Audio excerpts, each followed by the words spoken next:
আলাইকুম। আজকে আমি কচুরমুখী দিয়ে ইলিশ মাছ রান্না করব। তো আগে আমি ইলিশ মাছটা ভালো করে কষিয়ে নিচ্ছি, তারপরে আমি কচুরমুখীগুলো ইলিশ মাছের উপরে ছেড়ে দিব। তো আমি আগেই কচুরমুখীটা হালকা ভেজে নিয়েছি, লবণ দিয়ে হলুদ দিয়ে ভেজে আলাদা উঠিয়ে রেখেছি। এখন মাছটা আমার কষানো প্রায় হয়ে গিয়েছে। এখন মাছের উপরে আমি কচুরমুখীগুলো ছেড়ে দিব, তারপরে হয়ে যাবে আমার মজাদার কচুরমুখী দিয়ে ইলিশ মাছের তরকারি। আপনাদের যদি ভালো লেগে থাকে অবশ্যই লাইক কমেন্ট করে আমাকে জানাবেন। আমার সাথে থাকার জন্য আপনাদের সবাইকে ধন্যবাদ। আসসালামু আলাইকুম। সবাই ভালো থাকবেন। আসসালামু আলাইকুম। আজকে আমি কচুরমুখী দিয়ে ইলিশ মাছ রান্না করব।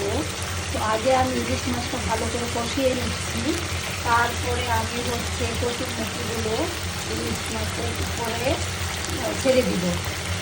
আমি আগেই কচুরমুখীটা হালকা ভেজে নিয়েছি, লবণ দিয়ে হলুদ দিয়ে ভেজে আলাদা উঠিয়ে রেখেছি। এখন মাছটা আমার কষানো প্রায় হয়ে গিয়েছে। এখন মাছের উপরে আমি কচুরমুখীগুলো ছেড়ে দিব, তারপরে হয়ে যাবে আমার মজাদার কচুরমুখী দিয়ে ইলিশ মাছের তরকারি। আপনাদের যদি ভালো লেগে থাকে অবশ্যই লাইক কমেন্ট করে আমাকে জানাবেন। আমার সাথে থাকার জন্য আপনাদের সবাইকে ধন্যবাদ। আসসালামু আলাইকুম। সবাই ভালো থাকবেন।